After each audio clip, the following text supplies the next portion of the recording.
Hello friends, मैं हूं अजीज। आप देख रहे हैं मूवी स्टॉक चैनल, जिस पर आज मैं बात करने वाला हूं फाइनली फास्ट एक्स फिल्म के बिल्कुल स्पॉइलर फ्री रिव्यू के बारे में। जिस फिल्म की बुकिंग हमारे इंडिया में बुक माई शो पर इतने टाइम से शुरू थी कि शायद उसी का एक अच्छा इम्पैक्ट था, जिस वजह से मुझे थिएटर में अच्छी खासी ऑडियंस देखने के लिए मिली। और मुझे लगता है ऐसा होना भी चाहिए, क्योंकि इस तरीके की फिल्म को सेलिब्रेट करने के लिए ऑडियंस अगर थिएटर नहीं आएगी तो कहाँ जाएगी। लेकिन खैर, वो सारी बातें बाद में। पहले आ जाते हैं इस फिल्म की बाकी दूसरी डिटेल पर। जैसे कि बात करें इस फिल्म की कहानी की, जिससे पूरी फास्ट एंड फ्यूरियस की फ्रेंचाइजी का कोई भी लेना देना नहीं होता है, लेकिन फिर भी अगर कहानी की बात की जाए तो डोमिनिक की फैमिली, जो पहले से अब काफी ज्यादा बड़ी हो गई है, उनके पीछे फिर से लग गई है मुसीबत। जैसी मुसीबतों में वो लोग आए दिन फंसते रहते हैं फिल्म के हर एक पार्ट में। लेकिन यहाँ पर इस बार एक और ग्रज यानी कि पुराना पास डांटे के नाम से निकल कर आया है, जिस कैरेक्टर यानी कि विलन का रोल इस फिल्म में जेसन मोमोआ ने प्ले किया है। अब जेसन मोमोआ का पास डोमिनिक की इस पूरी फैमिली से कैसे रिलेट करता है, वो तो ऑब्वियसली आपने ट्रेलर में देखा होगा, लेकिन फिर भी स्पॉइलर का ध्यान रखते हुए अब डांटे उन सबसे कैसे बदला लेता है, कैसे नहीं, वो इस फिल्म की कहानी है, जिसमें अब एक हिसाब से डॉम किसे बचाता है किसे नहीं, उन सभी का जवाब आपको फिल्म देखकर मिल जाएगा। जो कि ऑलमोस्ट 2 घंटे 20 मिनट के आसपास की फिल्म है, यानी कि एक अच्छे खासे रन टाइम के साथ। क्या ये फिल्म हमें एंटरटेन भी करती है या नहीं, जो कि हाँ, हिंदी में भी रिलीज हुई है, लेकिन फिलहाल तो मैंने फिल्म इंग्लिश में देखी है, हिंदी का नो आइडिया, जो कि मैं कोशिश करूंगा कि जल्दी आपको शॉर्ट बनाकर बता दूं कि अच्छी भी डबिंग है या नहीं। इसके अलावा फिल्म तो यूएस सर्टिफिकेट के साथ थिएटर में लगी है, यानी फैमिली के साथ भी जाकर आप इस फिल्म को देख सकते हो। लेकिन कई सारे जो इस फिल्म के साथ जुड़े हुए इंडियन फैंस हैं, उनका डर है इस फिल्म का 9th पार्ट, जो पूरी फ्रेंचाइजी का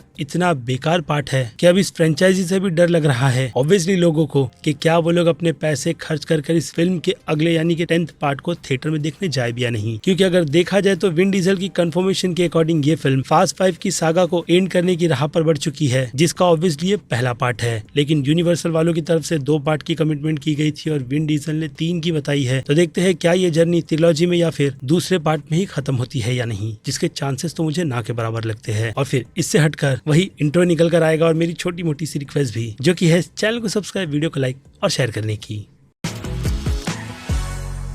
सो फ्रेंड्स, तो सबसे पहले ही बात कर लेते हैं कि क्या आपको आपका समय इस फिल्म पर, वो भी थिएटर में जाकर देना ठीक रहेगा या नहीं। तो जवाब है जी हाँ। बाकी फैंस के लिए तो ये फिल्म एक ट्रीट है, जो फास्ट एंड फ्यूरियस की सागा यानी कि उसकी पूरी फ्रेंचाइजी को थिएटर में बैठकर एंजॉय करते हुए आए हैं। क्योंकि मैं भी उन फैंस में से एक हूँ जिसने इस फिल्म की शुरुआत पहले तो 2 पार्ट को डीवीडी में देखकर की थी, और फिर छोटी मोटी शॉर्ट फिल्म, और फिर अचानक से बनी हुई टोक्यो ड्रिफ्ट जैसी फिल्म से इस फिल्म को एक अलग ही पहचान मिली, जिस पहचान को देखने के लिए मैं थिएटर में इस फिल्म को गया था। और फिर वहां से फास्ट एंड फ्यूरियस को लेकर मैंने कभी भी बिल्कुल भी मिस नहीं किया कि मैं जाकर इस फिल्म को थिएटर में देखूं या नहीं। क्योंकि जब भी मैं इस फिल्म के क्रेजी एक्शंस को देखता, जो कि फिजिक्स की माँ बहन एक करते हुए ऑब्वियसली एक अच्छा एंटरटेन करते, जिसके बाद मेरे दिमाग में यही क्वेश्चन निकल कर आता कि अब इससे आगे ये लोग अगले पार्ट में क्या क्रेजीनेस करेंगे। और फिर हर बार इस फिल्म की फ्रेंचाइजी के हर एक पार्ट ने मुझे थिएटर में उतना ही ज्यादा सरप्राइज किया था, जितना ज्यादा इस फिल्म के 9th पार्ट ने मुझे डिसअपॉइंट। लेकिन अगर देखा जाए तो फिल्म के 8वें पार्ट, जो कि कई लोगों को पसंद नहीं आया था, लेकिन थिएटर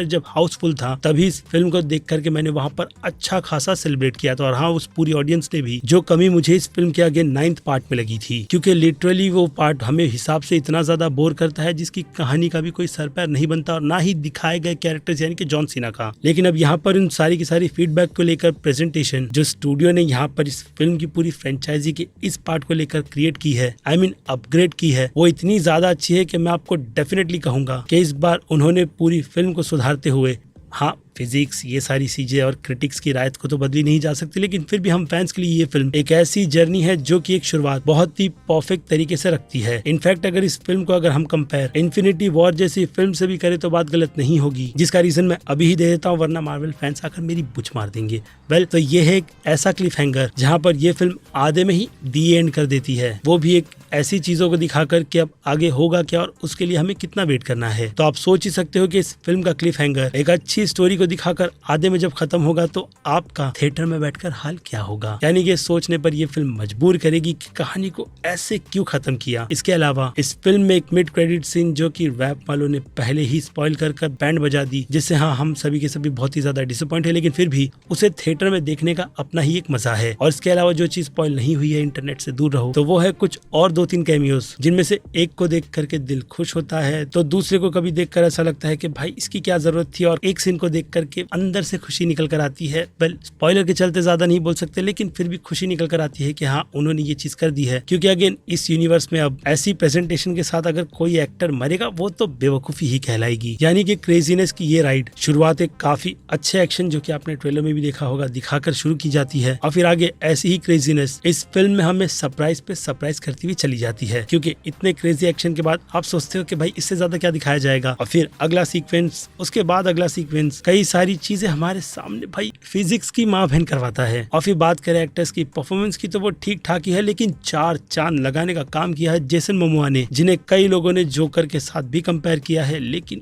वो ज्यादा हो जाता है। लेकिन फिर भी अगर उससे हटकर जेसन मोमोआ की इस तरीके की विलेन की परफॉर्मेंस को देखा जाए तो ऑब्वियसली उस कैरेक्टर को ही इस पूरी फिल्म में डेवलप कर एक अच्छा, या फिर कहो इस पूरी फ्रेंचाइजी को एक ऐसा विलन दिया गया है जो कि हाँ यादगार रहेगा। कि हाँ, फास्ट एंड फ्यूरियस की इस सागा में ऐसे थैनोस की प्रेजेंटेशन डेफिनेटली चाहिए थी, जो कि अब जाकर इस फिल्म को मिल चुकी है। और हो सकता है कि जेसन मोमोआ के इस तरीके के अपीयरेंस को कई लोग एक्सेप्ट ना करें, लेकिन भाई मुझे उनकी परफॉर्मेंस काफी ज्यादा अच्छी लगी, बात खत्म। और फिर बाकी दूसरे एक्टर्स की बात की जाए तो इतनी बड़ी फैमिली, जो कि असल मायने में इस फिल्म की बड़ी दिक्कत है। क्योंकि पुरानी फास्ट एंड फ्यूरियस के कोई भी पार्ट को निकाल करके देख लो तो वहाँ पर लोकेशन जो चेंज नहीं होती है, तो यहाँ पर कैरेक्टर्स उनकी अलग अलग जर्नी के हिसाब से ये फिल्म बहुत सारी अलग अलग लोकेशन पर दिखाई जाती है। यानी कई सारे एक्टर्स, आई मीन फैमिली के मेंबर्स, अपने अलग अलग मिशन पर निकले हुए हैं और उतनी ही थोड़ी प्रेजेंटेशन उनकी स्क्रीन टाइम के हिसाब से दिखाकर खत्म भी कर दी जाती है। बाकी ब्री लार्सन फिल्म में टाइम पास के हिसाब से ली गई है, मान लो। और ऐसा ही कुछ एलन रिचर्ड जैसे कैरेक्टर के साथ भी हुआ है, आई मीन एक्टर के साथ हुआ है, जो कि आप फिल्म देखोगे तो समझ जाओगे। क्योंकि पूरी फिल्म का फोकस विन डीजल और उनके कुछ खास रिलेटिव्स पर ही किया गया है, जिस जर्नी में मुझे चार्लिस थेरॉन और मिचेल की जर्नी काफी ज्यादा अच्छी लगी, और हाँ, उनके हैंड टू हैंड कॉम्बैट भी। और फिर वही फिल्म का एंड का क्लिफ हैंगर, वो भी एक मिड क्रेडिट सीन के साथ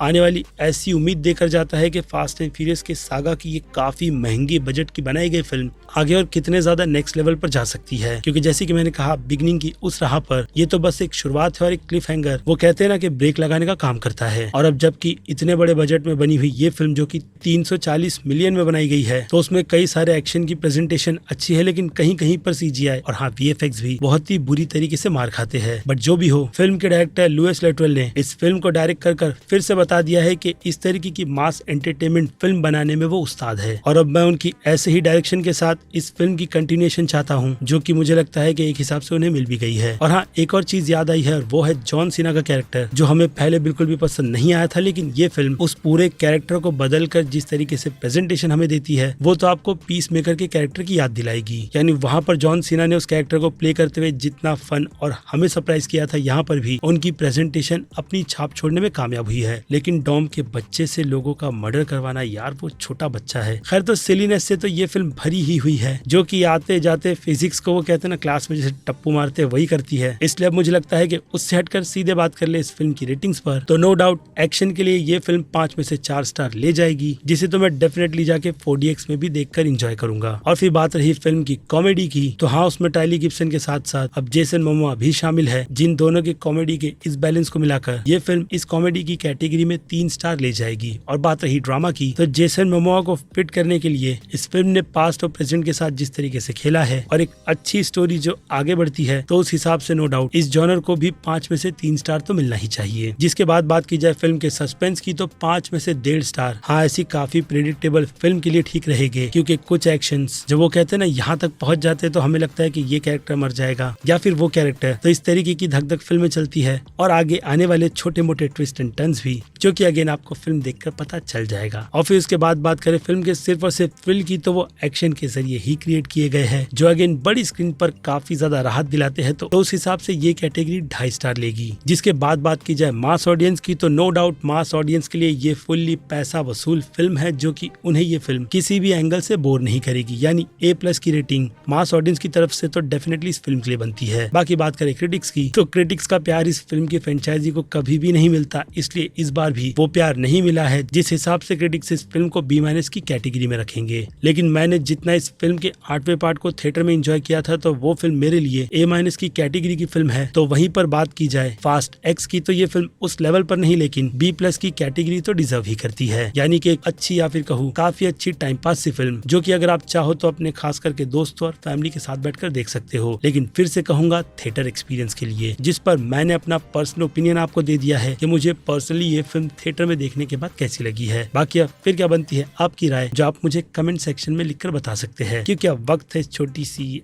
छोटी मोटी सी वीडियो को यहीं पर खत्म करने का। बाकी मैं हूँ Aziz, movie stock channel like share और सब्सक्राइब भूलना मत। मिलूंगा जल्दी दूसरी किसी वीडियो में। Till then bye.